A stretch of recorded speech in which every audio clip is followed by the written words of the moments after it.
This is power and purpose personified, walking towards justice, fighting for freedom. This is speaking now, empowering the next generation to know how to live with confidence and precision, to move with mastery and meaning. This is a spirit that is free, traveling one coast to the next, escaping the comforts of home. This is finding new friends and exploring the warrior within to destinations amazing, to destinations unknown. This is what it means to keep pounding, to cheer for the home team without hesitation. This is love and life, success and sacrifice. This is Yolanda Trotman, and this is The Conversation.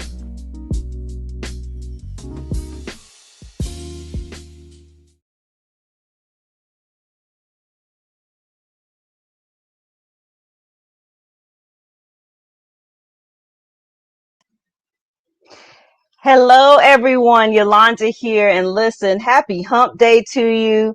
Thank you so much for tuning into The Conversation. We have a very special episode for you tonight. We are going to be talking to you. All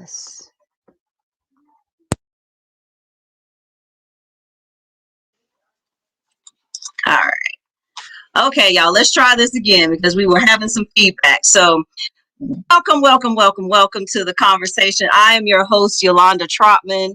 Listen, thank you so much for tuning in and chiming in. This is a very special episode where we are going to be talking about an incredible organization that has evolved right here in Charlotte. And I don't even know where to start. I have a very special co-host tonight, and we are going to be talking about how this particular organization has evolved, the incredible people who are involved, where we see this in terms of its vision, and why we want you as a community to get involved, and how this is not just something that's going to be local to Charlotte. This is something that absolutely will have us in a very unique way, have us in a very unique way, positioning ourselves to be able to truly reimagine what America looks like on a number of levels. So if you have not already done so, make sure that you like, follow, and subscribe at all things at the Convo Pod Show. Tonight, we are talking about an organization called RAP TRACC. What is RAP TRACC? Well, RAP TRACC is the Reimagining America Project, the Truth, Reconciliation, and Atonement Commission of Charlotte. And what does that mean? Well, we're going to get to that in a second, because my co-host tonight is none other, and most of you all, and some of you all already know him, especially in religious circles, as far as prominent pastors, and of course as lecturers and educators here within the Charlotte Mecklenburg surrounding areas. But my co-host tonight is a pastor. He is an author. He is a lecturer. And one of the things that is particularly interesting about him is that he often frequently lectures on topics that can be considered taboo in a religious community, very specifically talking about race in the Bible and other things along those lines. So it's so excited to have him on the show. Welcome to the show, y'all, because I don't have co-hosts that often, but when he said yes, we had to make this happen. So welcome to the show, none other than the Reverend Dr. Rodney Sadler. Welcome to the show, sir. Thank you, Judge Trotman. Great to be with you tonight. I'm glad that you've given me this opportunity to be co-host. 1 second, I'm having an audio issue. Go ahead. I'm sorry, I can hear you. I'm glad that you've given me this opportunity to be co-host with you tonight. I like to tell everybody that I'm getting to be with both the Queen and the next manifestation of Oprah Winfrey among us. Hold on 1 sec. Hold that thought 1 second. Hold on. All right.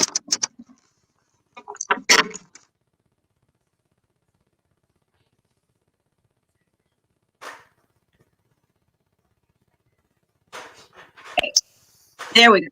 All right, so we're going to start that again.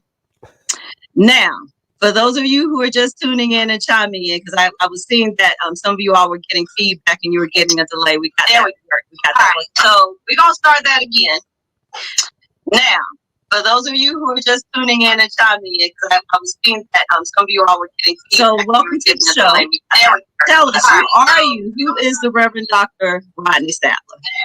For those of you who are just tuning in. Hello, everybody. I'm Rodney Sadler, and I hope that I'm not causing this feedback right now. I'm sorry, I couldn't hear you. Can you hear me? Can you hear me? Let's see. Yeah, I'm okay. We're gonna figure this. We got to figure this out because I'm still hearing feedback. If you all are chiming in, let us know if you're still hearing feedback because I can hear you fine. Try this without the headphones. Is this any better? Hello?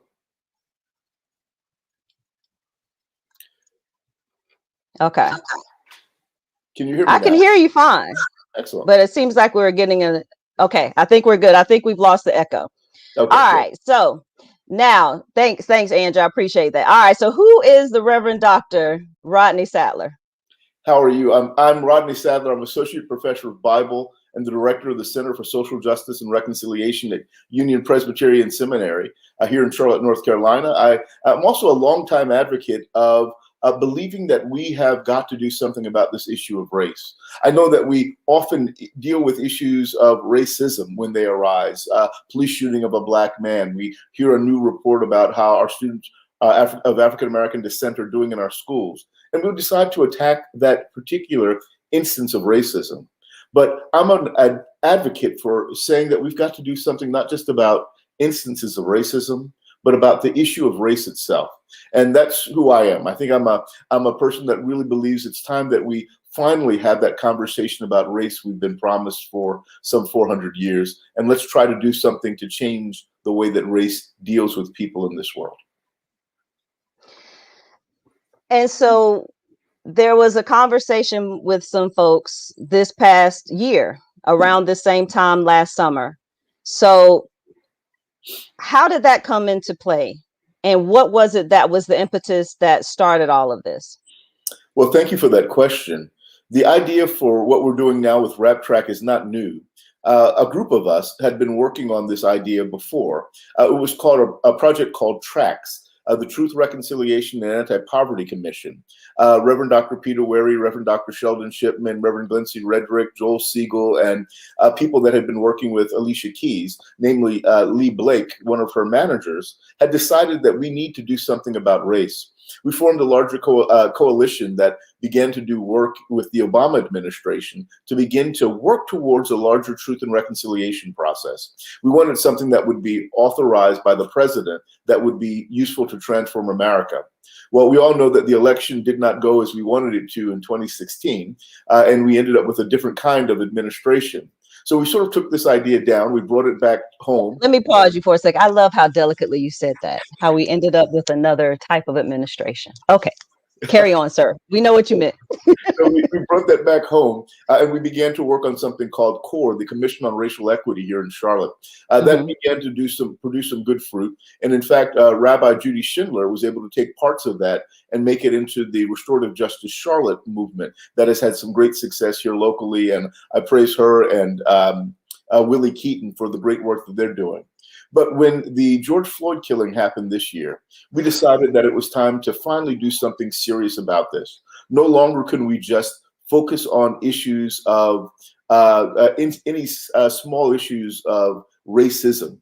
The next shooting we knew was just around the corner. The next report on how our children are faring in schools was just around the corner. The instance of African Americans being homeless in our city was just manifesting itself at that point in time. We decided that we need to do something more significant about it. So we brought together something that we called RAP TRACC, the Reimagining America Project. We did this in conjunction with Rabbi Mark Gopin at the George Mason University, who's been doing some great work around the world in conflict resolution in places like Syria and Afghanistan and Israel-Palestine. So he's worked on big issues before. So he said, let's try to do something. Let's use some of that energy back here in America. And we began to talk about this with Mayor Jennifer Roberts, with Joel Siegel, Dr. Sheldon Shipman, Reverend Gensie, Redrick, and a host of other people, like you. And we came up with this idea of RAP TRACC.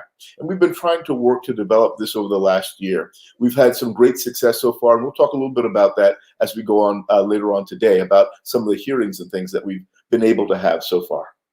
So for those of you who are just joining us, make sure that you share this broadcast. We had some audio echoes originally. I think we've got all of that worked out. And also, if you haven't already done so, make sure that you like, follow, and subscribe to all things at the Convo Pod Show. Now, the reason why I wanted you to come on, not just as a guest, but as a co-host, because one of the things I noticed, even in our early conversations, and I remember that very first Zoom call, it was just, we were all just kind of decompressing for everything that was going on from the Ahmaud Arbery murder. Let's not call it a shooting, from the Ahmaud Arbery murder. Let's call that what it is. And then we're in the wake of George Floyd. We're seeing protests. But what I noticed very early on is that you specifically talked about the things that I don't think people talk about. For example, that race is a construct, that race does not exist. And how, the systems, in America, in particular, the systems of how white supremacy have obviously used race, of course, created racism, but then ultimately has this effect on people of color. Why is it why are you so passionate when you speak to people that you want them to understand first and foremost that race just does not exist? Well, I think the reason is, I think we often focus on the wrong issue here. And I don't mean this in the wrong way. So let me say this. I used to use this illustration all the time. I planted a rose bush in my front lawn a few years ago, and it grew up to be a great big, beautiful rose bush, I thought, around my mailbox. But then people started running into it, and it got to be an annoyance. So people asked that I cut it down. I cut it down. A few months later, it grew back. I cut it down again at the end of the season, thinking that was done. The next year, it grew back again. And then after a while, I realized I couldn't keep cutting the rose bush down. I had to remove the root of the issue if I wanted to get the problem that it caused. And this is the issue that I think we have here in America. We constantly are trying to cut the rose bush down. There's a shooting of Ahmaud Arbery, Breonna Taylor. George Floyd gets a knee on his neck and he dies, and we say, well, we want to change the way that police are policing. We want to get rid of the bad apples. But the problem is not the bad apples. The problem is that the system has something corrupt in it at its core, that the root of the issue is what needs to be excised. And the root of this larger crisis that we have around racism in America is the issue of race itself. As Ta-Nehisi Coates said, the concept of race itself is a racist idea. We need to begin to deal with the idea that we are somehow or another fundamentally different in the nature of our being. And because of that fundamental difference, we are entitled to different wealth, power, and privilege, and we are related in a hierarchical fashion. It's this idea that produces the various types of inequality that we see in our system. It's this idea that legitimates it, makes people think, oh, it's okay to treat people in black and brown skin differently than we treat people in white skin. It's okay that we expect different things from people in black and brown skin and expect that they should be happy with receiving less in the larger society. No, It's not okay. And the reason it's not okay is that we are all human beings, created by God, in God's image, and equally so. And because of this, we need to move back towards that larger notion of who we are and move away from the idea of race and the way that race hierarchically relates us, the way that race places some of us in power and others of us in submission. Only once this is done can we truly live out the notion that we are, as Americans, said that we believe that we hold these truths to be self-evident, that all of us are created equal. We can't at the same time be created equal and then be created racially. One of these ideas has to go. And I know the issue that I want to deal with. I want to get rid of race, not this idea of the American ideal. And so with that, like, the initial conversations involved a lot of persons of faith. And I think that was very important to approach it from that perspective. But I think one of the criticisms could possibly be, well, doesn't religion sometimes, religion has been the excuse for slavery. Religion has been the excuse for misogyny. Religion oftentimes is used to justify all of these things that are part of the ills of society, with that root, as you describe it, with that rose bush being race. So how do you respond to that? I think that those people who leveled that criticism are 100% right. That's the same criticism that Frederick Douglass leveled more than, 200 years ago, almost 200 years ago, 160 some odd years ago, when in his 1845 version of his book, argued that race was supported by the notion of religion in this country, and that the quote unquote so-called slave-holding Church of the South was utilizing its religious authority to justify the subjugation of Black and brown people. And for this reason, he critiqued the church. He was a member of the church. He critiqued the church. In essence, he was saying that we've picked up the wrong ideas, we've misinterpreted scripture, and because of this, we've perpetuated a system of injustice. I think that there's a lot that the church in particular, but I'd say mosques, synagogues, the entire religious structure, there's a lot that we need to repent for. There's a lot that we need to undo. And as we examine the core of all of our faith traditions, we realize that at the heart, all of them say something similar, like we are one, that we are to love each other, that we are to treat each other equally with justice for all of us. And if we can begin to unearth those aspects of our religious tradition and get rid of the sort of complacent and complicit notions that perpetuate the sort of slaveocracy years ago and the perpetual notions of segregation and division today, if we can begin to excise those from our faith traditions, then I believe that our faith traditions will be not only more connected to what God's self asked for us to be, but more effective in creating the kind of beloved community that we'd like to see in the midst of this world. And so for those of you who are tuning in and chiming in, especially if you're catching the show for the first time, you can drop your questions in the comments. If you have comments themselves, of course, you can drop them there, because one of the things that we're going to be tackling with our other guests is obviously the impact of race in general, and why RAP TRACC is having these hearings on the racialization of very specific issues, which of course will evolve over time. So there was these initial Zoom calls, and obviously brought different people together. At what point did those calls become a call to action, if you will? Well, I love that. That's such a brilliant question. I think that these calls were always a way of working towards a call for action. I think the first 6 or so months, we really strategized about what we were trying to accomplish, how we could begin to do it, and how we could begin to develop a strategy to begin to say, this is what race looks like. This is how it disproportionately impacts Black and brown people. And let's start to think about what we can do about it. So far, what we've been able to do is we've been able to pioneer a process that includes various different witnesses that are able to tell their own stories about the way that race continues to shape and impact our lives. We've been able to hear these stories that have unearthed all sorts of interesting data about things that the system is doing to oppress Black and brown folk. And we've been beginning to get the hints of ways that we can begin to address this, what things we need to change in the current system in order to make it more just, more fair, more equitable for all of God's children. So I think that we are in the beginning process of what will be a much larger process. And to be frank with you, this is not an easy process.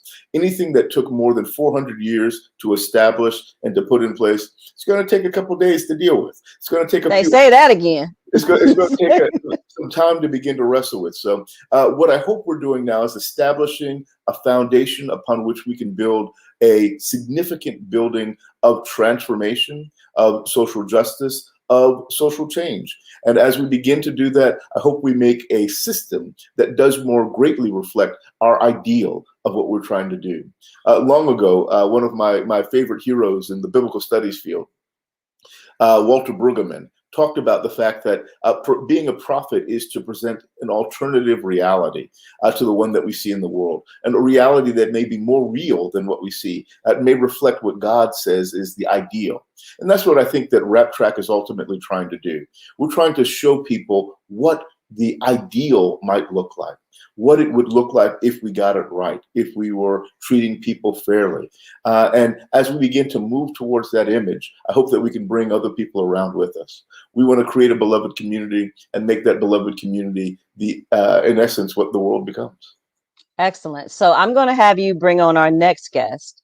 And very well known as far as Charlotte is concerned, politics, definitely has left a legacy and has really committed to a lot of the work that RAP TRACC is all about. If you're just joining us, what is RAP TRACC? It is the Reimagining America Project, the Truth, Reconciliation, and Atonement Commission of Charlotte. If you missed where we kind of talked about that early on in the show, then you can catch us on the replay, of course, which is going to be available here on Facebook and, of course, on the YouTube channel as well.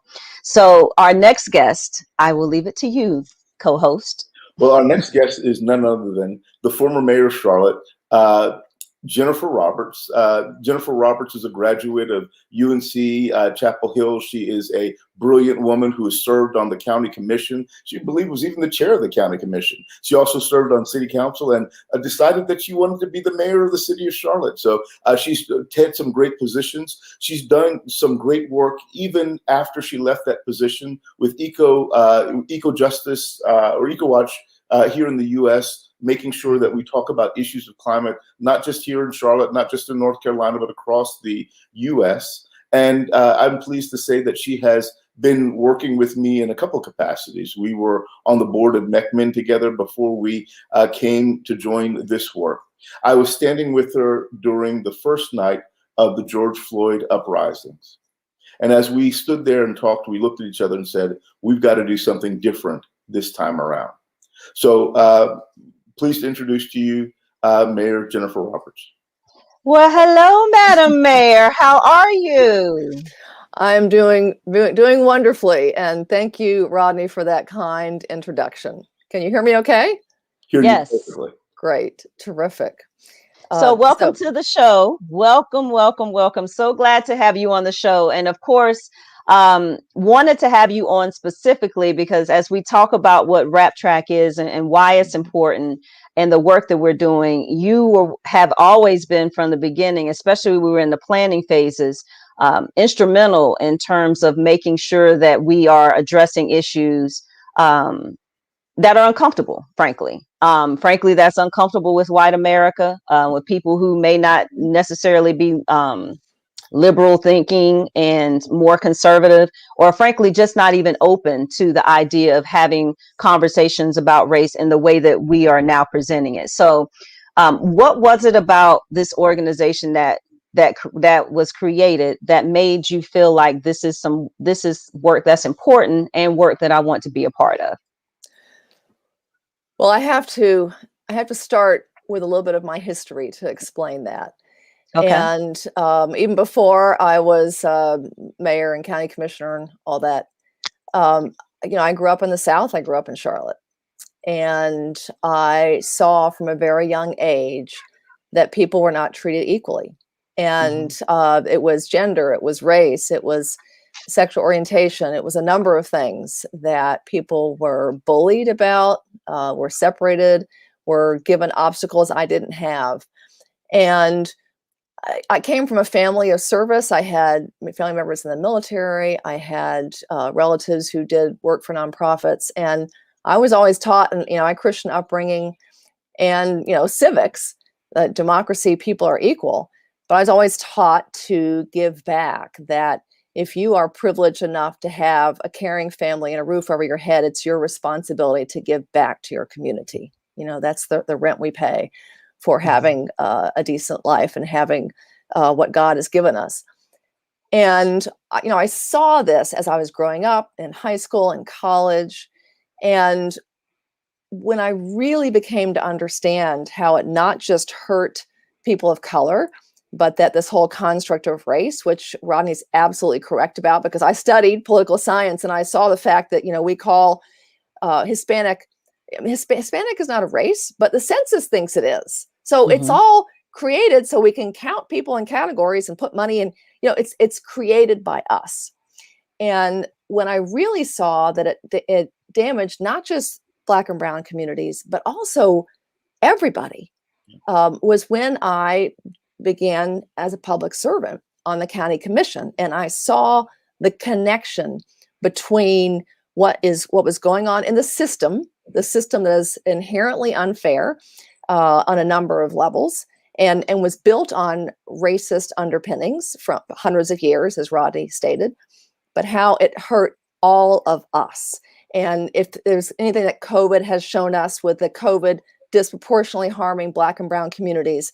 It's that we are all endangered when we don't take care of the least of these, when we separate out, divide, also divide out good ideas and talent and people who could be solving problems. But because we put racial barriers up, they didn't make it through college, right? Because we treated them differently, and we lose their skills and abilities. So in the end, it impacts all of us. And I saw as a commissioner how the social issues, emotional and mental issues are all interconnected to economic success, to building wealth, to having that economic opportunity that we find so elusive in Charlotte.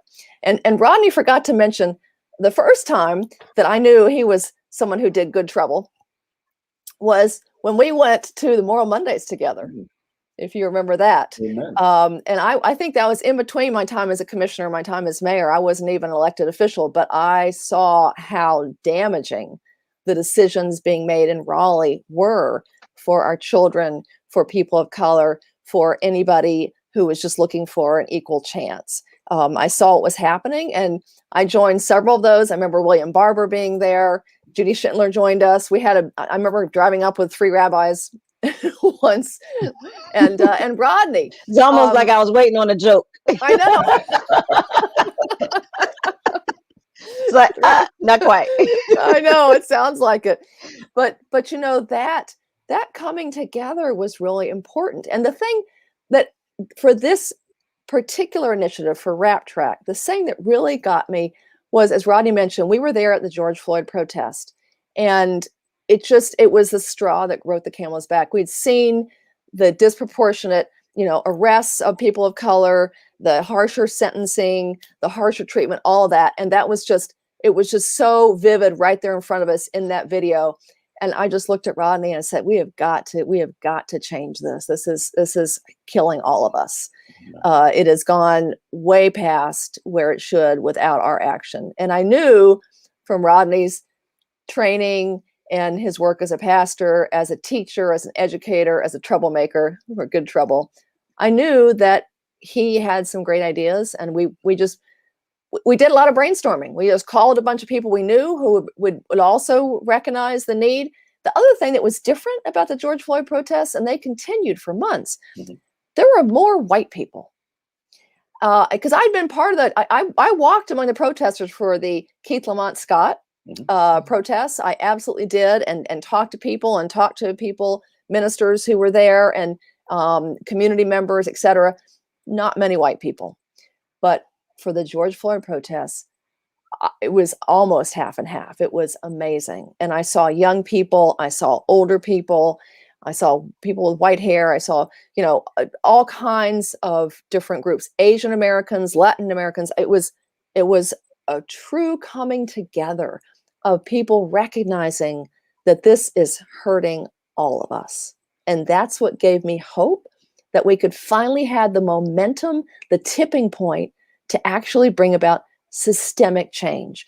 Systemic change is so hard, and it has to happen a lot of different places and a lot of different conversations. And one of the things that we're hoping with RAP TRACC that we do is create a model for other communities, for other groups, for other congregations, but even for people who don't have a specific faith, to come together with a model of how this dialogue and conversation can help break down barriers and create that beloved community. We know it's not going to be easy, but we had to dream big. Make no small plans, right? We have to inspire people to really listen to the recommendations that will come out of this project and to understand that implementing them helps everyone. It's not about one group, it's about all of us. So having been mayor, obviously, when we have had unrest at various times, why do you think it was different now? I mean, and I ask you from the perspective of obviously being mayor at the time and now being in a role where you can frankly do more, because for people who don't know, the role as mayor is not how we necessarily perceive it to be as far as the way that our system of government is set up. There's limited things that you can do, even from a policy perspective, that people just don't know. So even when you were getting criticism, for example, it's almost as if people didn't understand, but it still just wasn't quite enough to initiate action. There was a lot of anger, it was a lot of outrage, but there really wasn't action. Why do you think it was different this past summer? What do you think it was because of the nature of George Floyd's murder? I mean, what do you think was necessarily different this time versus other times that we've had protests and all of that, and we have this crescendo of anger, but then we have a decrescendo with no action? And that is such the hard historic story of getting people excited about change and then not succeeding. And we do not want that to happen this time. And I'll give you one example of why we are in a different place. After Keith Lamont Scott's murder, and a lot of the things that were talked about with Confederate symbols, I suggested that we change the name of Stonewall Street.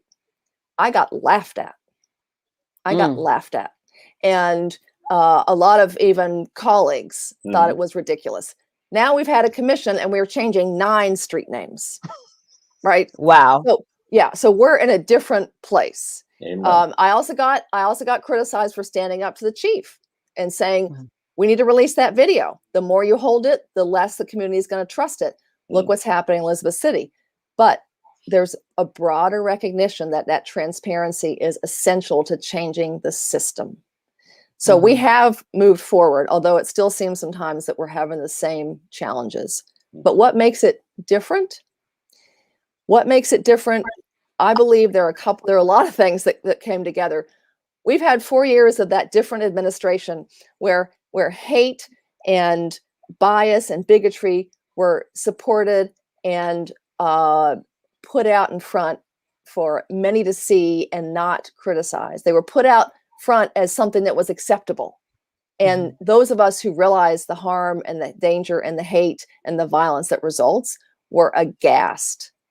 We were aghast. And so we have seen the dark side. Like up close and personal and real. And we have seen hate incidents on the rise. We have seen it against many different communities. It's almost like they keep finding who is the most vulnerable. I mean, lately it's transgender children are being targeted. Some of the most challenged people trying to figure out who they are being challenged by legislation. So we've seen the dark side. We know how far we can fall. We don't want to fall any farther. And I feel like there are a number of people who are white who recognize and are willing to say it out loud. I will say it out loud. I know I have ancestors who owned slaves, and it is a stain on my family's history. And I owe it to that legacy to correct that America's original sin of dehumanizing other humans and treating them not equally. And our Constitution was not equal. Women didn't get the right to vote. People of color didn't have the right to vote. There were 3/5 of a person. I mean, what kind of equality is that? So we absolutely need to be part of the movement that is emboldened, imagined, and described by people of color for their own destiny. We need to support that. And what I'm hoping is my role in RAP TRACC is to show other white people it's okay to say you're sorry. It's okay to apologize. It's okay to recognize that you can be part of solving that because it helps everyone. And we absolutely need to recognize how much of our system, from our educational system to our healthcare system to our criminal justice system to employment, all of those things have racist underpinnings that have in the end hurt all of us. And I want to keep saying that until more people who look like me feel comfortable in agreeing and working toward that change. And how do we do that? How do we get that message out to where it's received but processed? Because people will hear it and they'll just go right over their head. Because quite frankly, some of the things, even during your administration, it was before that people weren't ready. People weren't ready. The assumption was that, because Charlotte was a blue city or a blue county, that, there would be certain things that we would be able to accomplish. And then that clearly was not the case. But let's just keep it real, from a white person talking to other white people, how do you approach that conversation in a way that people will actually not just hear you, but comprehend that and see that they have to be a part of the solution and not continue to perpetuate the problem? You know, it's interesting. Right now, my work with Eco America, we work with climate change and trying to get people who don't believe in climate change, don't believe in science, try to get them to understand the solutions. And it's similar. You have to acknowledge the different viewpoint. And so I had somebody, I'll never forget, when I was a commissioner, a white parent in South Charlotte came up to me and said, I don't have white privilege. I didn't do anything. I didn't do anything wrong. Very angry about it.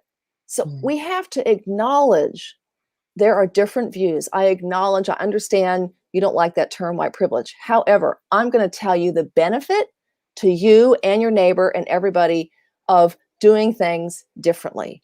Here are some benefits. And we talk about the same thing with climate change. Here are benefits that help all of us. Don't you want a better health? Don't you want better health outcomes? Don't you want to have not so hot in the summer that your kids can't play outside?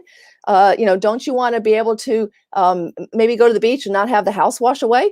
You know, there are a number of things when you look at the benefits. And so here's the benefit. What if there is a young Black child who is going to find the cure for cancer? But you know what? Because he was profiled by his teacher and given out of school suspension, he never finished high school. He never found that cure for cancer, right?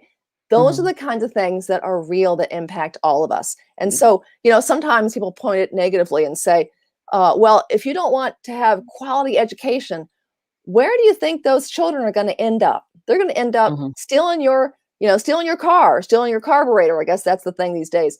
But if we don't give everyone an opportunity to take care of themselves, to understand that we have all different kinds of people who learn all different kinds of ways, and that's a good thing, because we have complex problems that need complex thinking with different perspectives. If we don't give people tools in an unbiased, equal, resource-filled way, we're not going to make it past climate change, past nuclear war, past trade wars. We need everybody. I heard somebody explain this also from an LGBT perspective and say, why would we want to make people in the LGBT community feel lesser, feel outcasts, like they're not whole, they're not complete, whatever, because they have talents to bring to the table, and we need all those talents. So we need different perspectives, we need different cultures, we need different race, even though it's a social construct. but we need all of that diversity because our world is more complex than ever.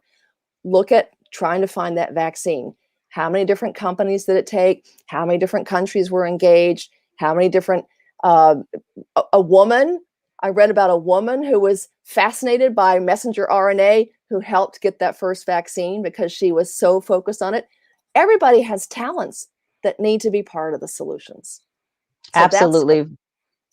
That's how I want to bring more white people along. Okay. And so interestingly enough, if she's still watching, Angela brings up how that is definitely an issue in the healthcare system.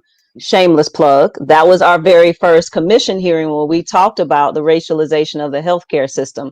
So before we bring on our next guest, let's talk about for a second. Okay, so we know what RAP TRACC is. It's the Reimagining America Project, the Truth, Reconciliation, and Atonement Commission of Charlotte. So how do we take all of these ideas and how do we present this to the greater public? And we do that through this hearing process. We actually have one tomorrow night on the racialization of the criminal justice system. It's part one of a 3-part series. But how do we address those issues through this hearing system? Dr. Sadler, if you can just kind of explain briefly how this is different from just a lecture or just a panel of people talking, like how is this particular commission style hearing different from anything that we've seen?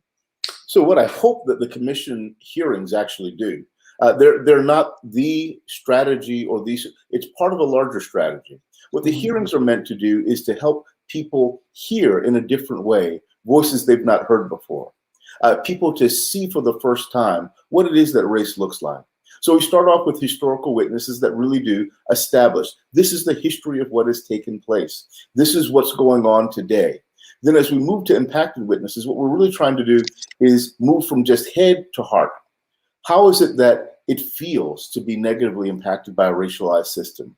How is it that we can begin to see the humanity of people whose humanity has been denigrated in this larger system? People who've been racialized, commodified, turned into things instead of people. No, these are people who are going through pain, burying their son because of violence by the police. People who have gone through systems where, because they're young Black males, they've been tracked towards prison instead of tracked towards college. Listening to people talk about the fact that school systems often aren't responsive in the same way to them as they are to their Black or their English-speaking colleagues, and force them to assimilate. This is an opportunity to hear people's stories who have not been heard before, and really is meant to say, not just get to the head, but get to the heart and say, we've got to do something different. We've got to step up to the plate. So this is tilling the soil, getting us ready to say, once we start talking about what is it that we need to do to change, well, this is why we have to change. The hearing part also is really meant to lift up those confessing witnesses, the white people who have recognized the problems with the system. It's meant to do that, to say, look, even if you are quote unquote white in the system, you know there's something wrong here. You know that there's something that's not just broken, but is intentionally crafted in a way to give advantage to some people and take advantage away from other people. If we really want this to be a fair system, how do we begin to make that kind of shift?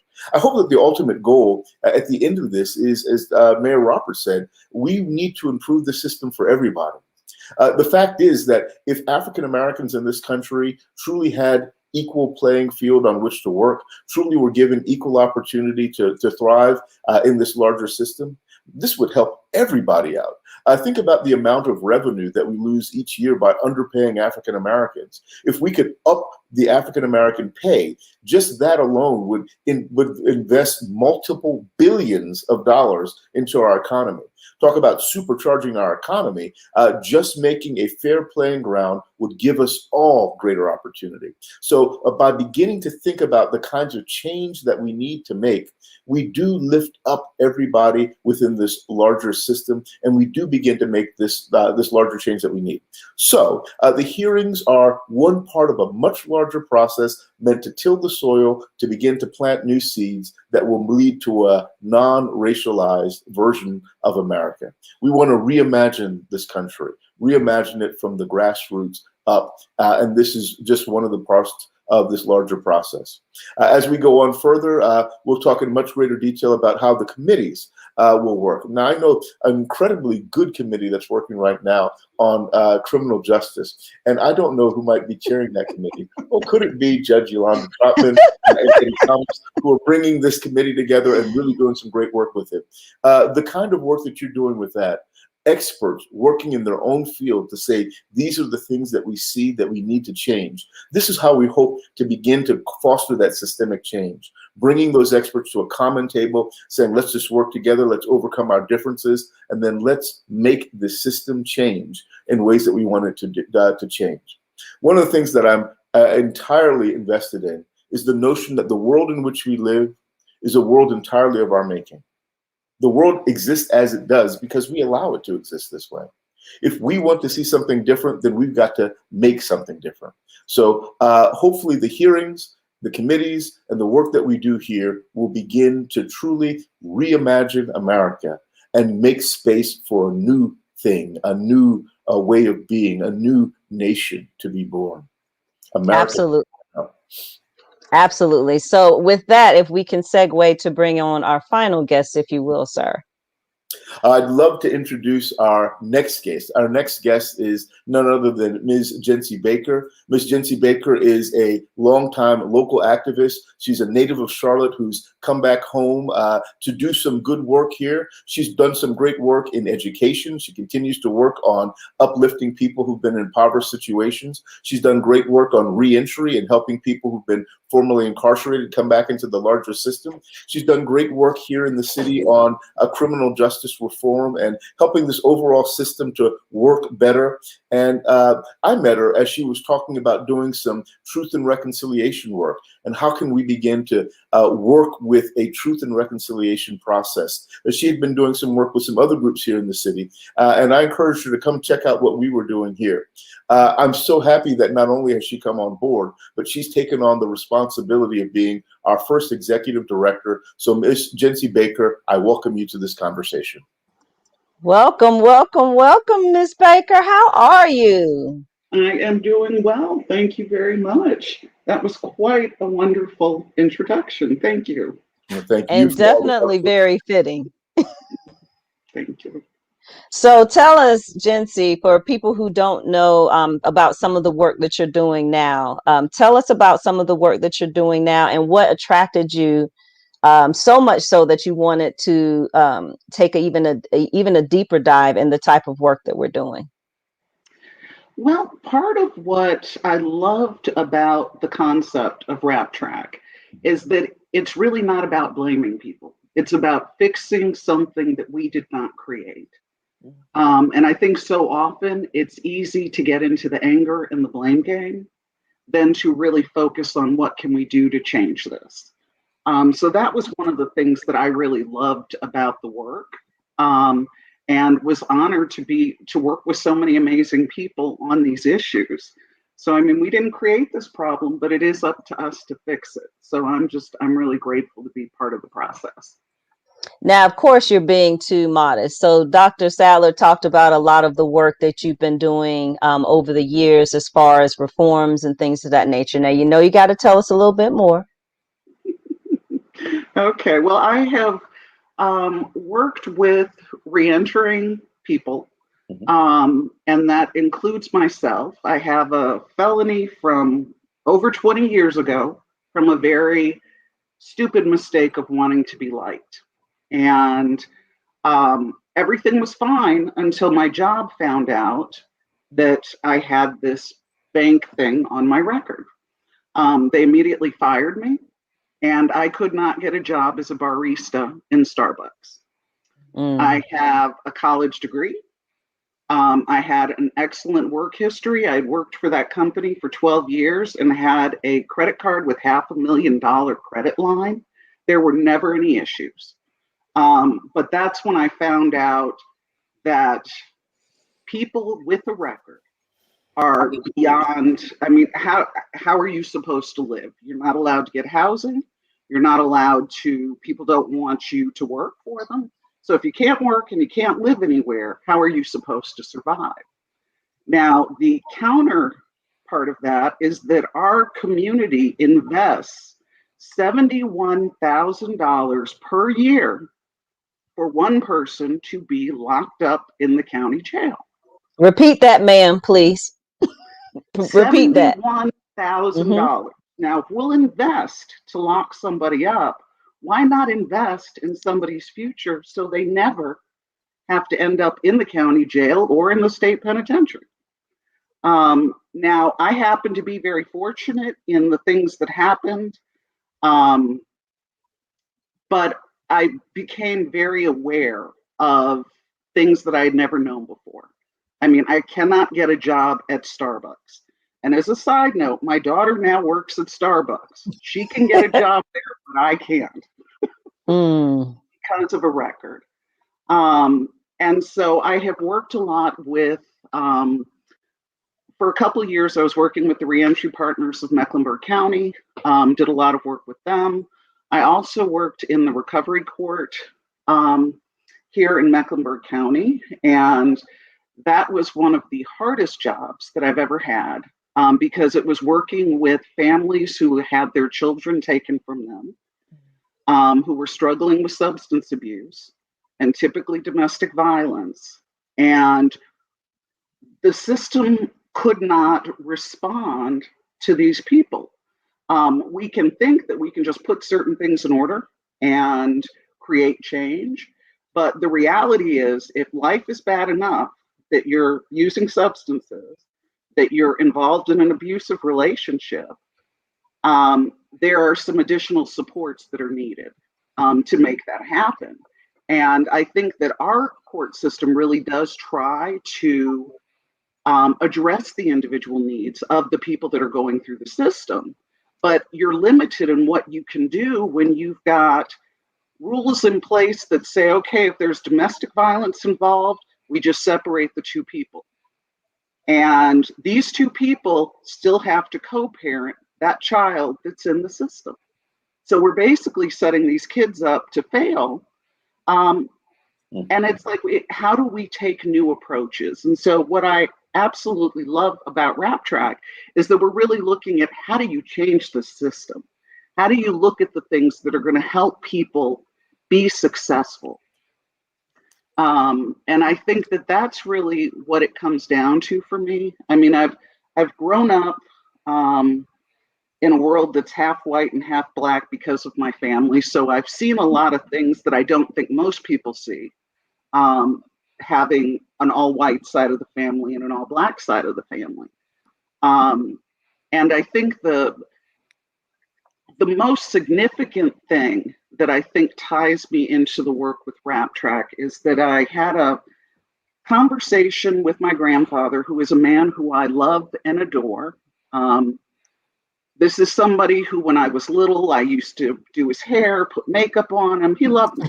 No question about that. But when I moved back to Charlotte in 2001, we were having conversation, and he said to me that Black people should be grateful that they're even in this country, because if it weren't for slavery, they would not have the opportunities that they have today. Wow. And that's when I realized how deeply ingrained thinking was, because to him, he wasn't talking, I didn't fit into that in his mind. And this is somebody who has worked really hard to change race relations here in Charlotte, has been involved in all sorts of different things. When they said take a Black person to lunch, he was part of that. He supported a lot of different efforts throughout the city.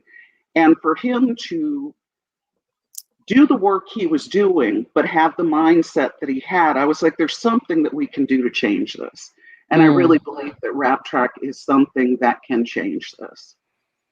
And so what is your vision then for the work and more in the long term? Because in the short term, we have the hearings and, obviously we're pulling people together and having those tough conversations, and that's very interesting because I didn't know this about your background, but having been on both sides of the spectrum, what is your vision individually as a Black woman when you have a whole separate side of your family that's white that think just as your grandfather did? Like, what is your vision for that?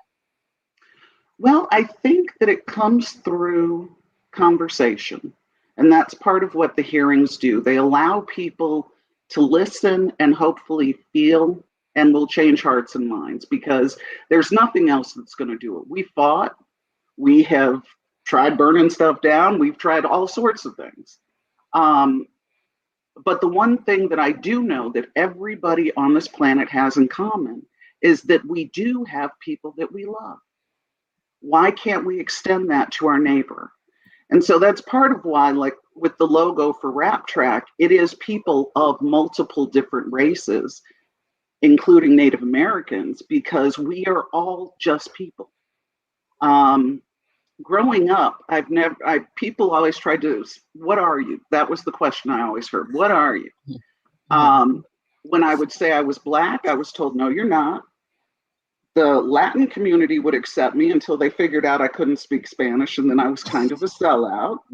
The one thing that worked was to tell people I was an Eskimo, and nobody ever questioned that. They were like, oh. Get out of here. Are you serious? Yes. So I want people to see each other as people. We're all human. Why can't we love each other? Why can't we work on this thing together? Because if we're all doing well, half of these problems are going to disappear. And so as what you've seen, because we've done, and for those of you just tuning in, what I did put in the comments is the bit.ly link for tomorrow night's hearing, which is on the racialization of the criminal justice system. It's first installment. But for each of you, when having seen the hearings that we've had on education and on healthcare, what do you think people should know now, for people who haven't seen those hearings, or hopefully get, go back to watch those hearings? Why do you think it's so important to have those conversations now and in this space? Is there something about this space that's different politically, or do you think it's just a timing issue? Well, I think that the idea of dealing with race is an issue that's time has come. I mean, we've waited for far too long to begin a conversation that we've been promised for 400 years. So it's an idea whose time has come. I think you asked the question of the mayor a little earlier about, why is it that things seem to be happening in a different way? There's been something special about being at home in isolation for a year, so that you're forced to look at what went on. And if you could not see something that happened, as one week Ahmaud Arbery is killed, another week Breonna Taylor is killed, another week someone's kneeling on George Floyd's neck in the street, and you are watching this every day and not being sensitized, there's something wrong with you. There's something really wrong with you. But we hope that people are now at this moment saying, okay, we now see that there's a problem. It is undeniable. We now recognize that the problem isn't just with the police. They're just a presenting factor in a much larger issue. So what can we begin to do? And I think that this is the question I hear most often when I talk to churches. So what do we do about this? What can we begin to do? Well, RAP TRACC is a way of saying, this is how you might fit into this larger work. This is where you can begin. And then as we begin to continue to develop the hearings and things of this, we'll begin to say, there are multiple ways of atoning. This is the term that we're using. Not reparations, i.e. the government's going to pay people money and things are going to be better. You can give all African Americans enough money to be Kardashians tomorrow, and it's still not going to stop the next young black boy from driving down the street and getting shot by a cop because he's driving his daddy's Lexus.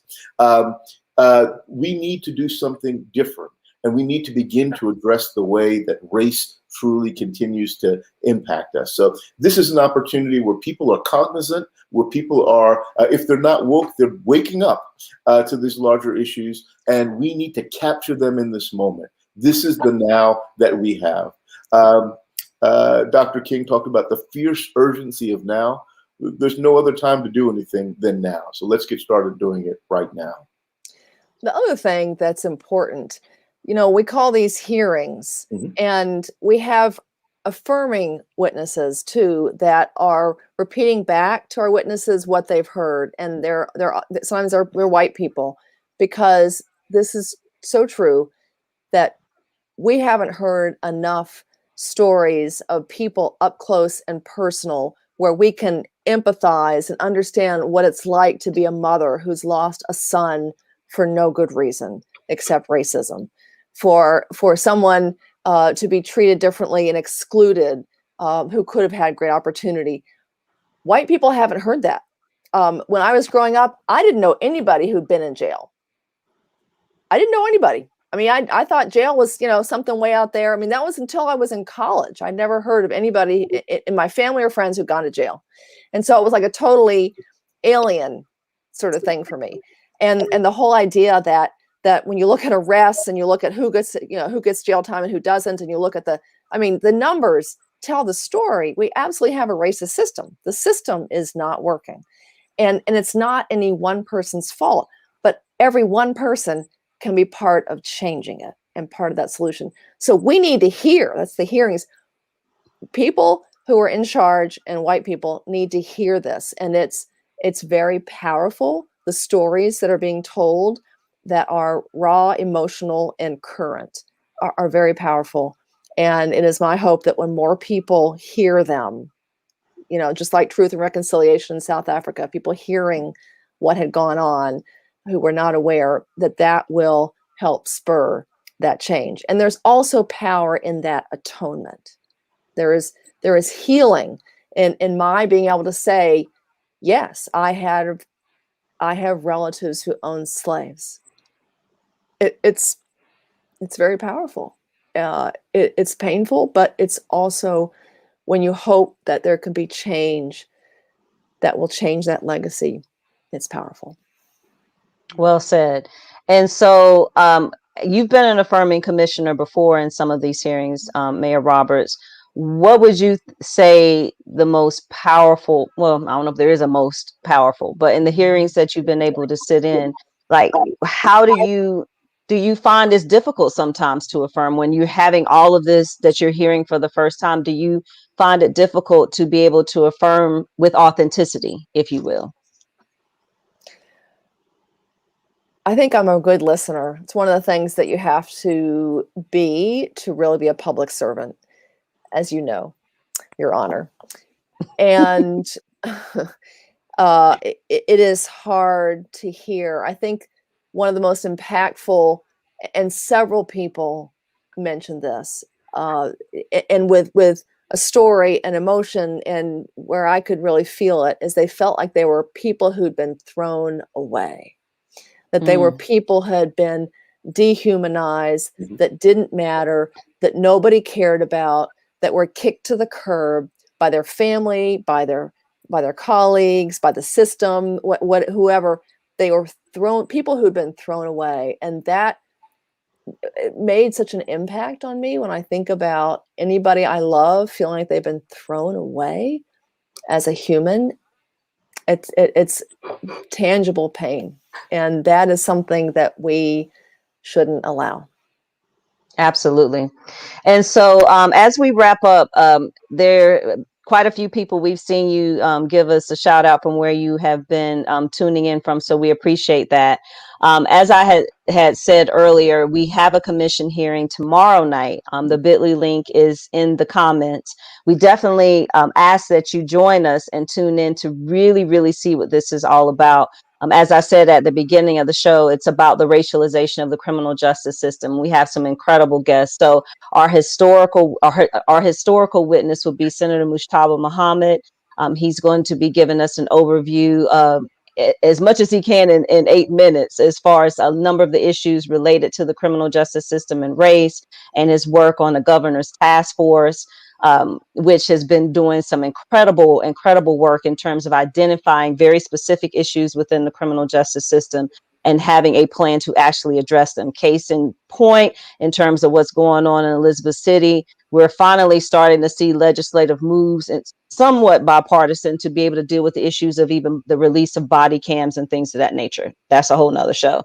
And then we have 3 impacted witnesses, which will be Christy Puckett Williams, Brent Campbell, and Arkevius Armstrong will be telling their stories. And our confessing witness, so excited to have Judge Elizabeth Traw. She is our Chief District Court Judge here in Mecklenburg County. And she'll talk about her story, but also, frankly, the legacy of white supremacy as it relates to the criminal justice system and what we are doing in Mecklenburg County to try to address some of those issues, in particular under her leadership, as far as dealing with some of the ideas and the things that we can do, at least on the district court level, so that we stop this revolving door of people coming in and out and giving them options to have either charges dismissed or things of that nature, versus always being conviction oriented. So very excited to have them on the show tomorrow night. That will begin at 7 p.m. Of course, like I said, the bit.ly link is in the comments. Definitely feel free to join us.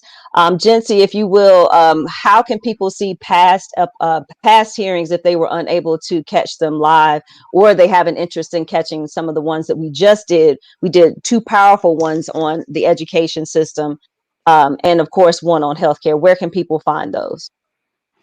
There are some that are currently on our YouTube channel, and the others will be getting up as soon as possible.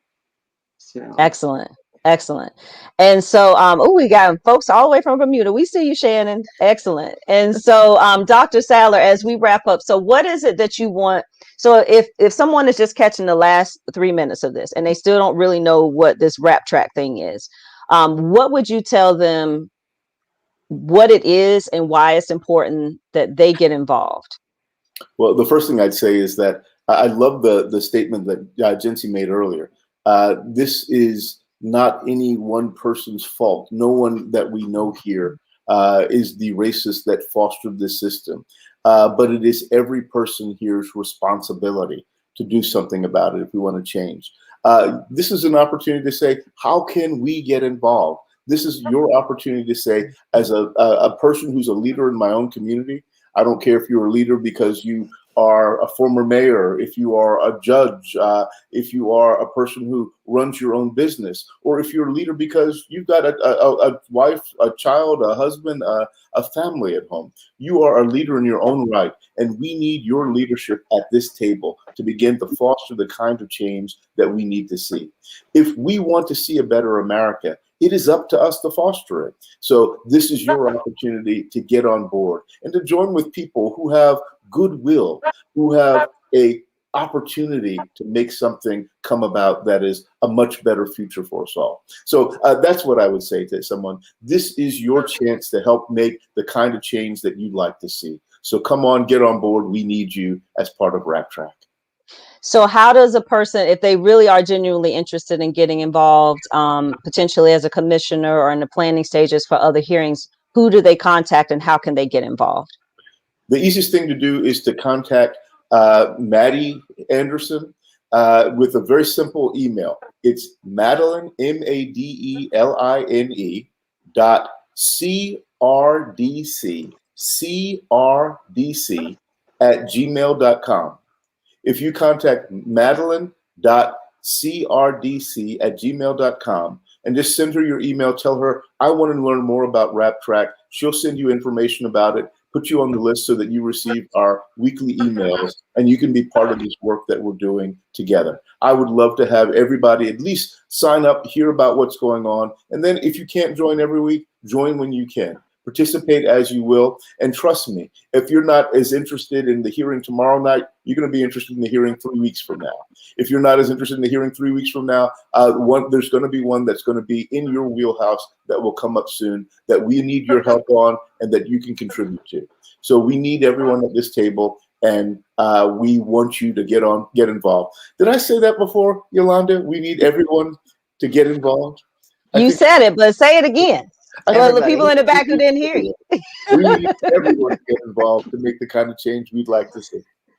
Absolutely. And so that's Madeline's email address. Madeline, thank you for tuning in. So this is your point of contact if you would like to get involved. As I had said before, the bit.ly for tomorrow is in there. I also put in the comments the website that will take you to the Reimagining America Project website. But Madeline, thank you for sharing that, especially for people who want to get involved, because, you know, there's so much work to be done. There's so much work to be done, and we're only scratching the surface with the initial hearings that we've had, and they have all been so incredibly powerful. So we definitely invite you to come join us tomorrow night.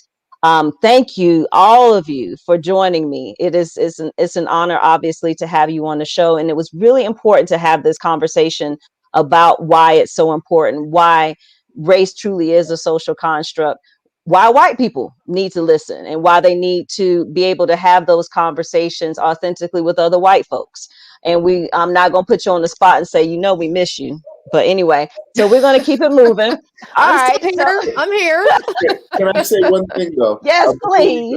One thing I want to say before we go is thank you, Yolanda, not just for the shout out tonight, but for the hard work that you've put into this commission, making sure that we have great witnesses. Every time we meet, you've been putting witnesses in, bringing in resources, and leading this commission that's going to, the committee that's going to take over for tomorrow night's. You're literally pioneering a new direction for the work that we're doing. So I just want to say we're grateful for you, for all that you do. Of course, I want to say thank you to Gensie and for all that you do. Mayor Roberts, thank you for all that you have put into this. This work would not be possible without wonderful leadership like the leaders that we see here on the screen today. It takes all of us. Wait, Mayor Roberts. Is he really not going to talk about like how he really brought us all together and we just kind of volunteered us and then we kind of tell him, but let's just keep it like, we're going to shout out everybody. I'm really like, and I say this to everybody who's watching, like, had it not been for your leadership initially, those conversations wouldn't have gone very far. We would have just had several Zoom calls without much direction between you and Dr. Mark and others who really just kind of help, not just encourage, but really help us lay the groundwork. So I hear you. Thank you, sir. But I'm gonna need you, and I need Gensie and you and Mayor Roberts. I need you to tag team me on this. You don't get to just say everybody else is awesome, but you don't allow us to tell you how awesome you are. But you're kind. No, No, absolutely. The vision that you have brought with the background, the history, the perspective that you have from all your learnings and teachings and work in the faith community have very much underscored the success of what's going on. And I want to also add my thanks. We forgot to say that Gensie has been the design mastermind also behind our logo, behind our colors, behind all of that, the visuals that make it so important to understand. You have to see. Her work has been tremendous. So Gensie is very talented. And Judge Trotman, I will never look at you the same after seeing you jumped out of a plane with somebody. Oh, give me a couple weeks. I'm doing it again. Because why not? Why not? I love it. I love it. Can we Y'all do are a wonderful. plug to Reentry by Design? Yes. Reentry by design. Is it .com or .org, Gensie? .com. Okay, so definitely slide on over to reentrybydesign.com to check that out. Obviously, if you have not already done so, make sure you subscribe to the YouTube channel, like, follow, and subscribe at all things at the Combo Pod Show. If you've not already done so, definitely go over to the website. All of the past episodes, including this one, will be on the website within a matter of minutes after the show is done. And if you haven't already done so, make sure you subscribe to the YouTube channel. Very easy to find. The Conversation with Yolanda Trotman, it pops right up.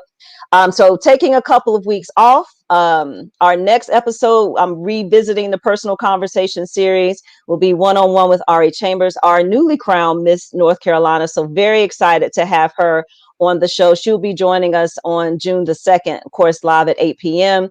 And if you didn't see it in the comments, definitely go to the website for the Reimagining America Project.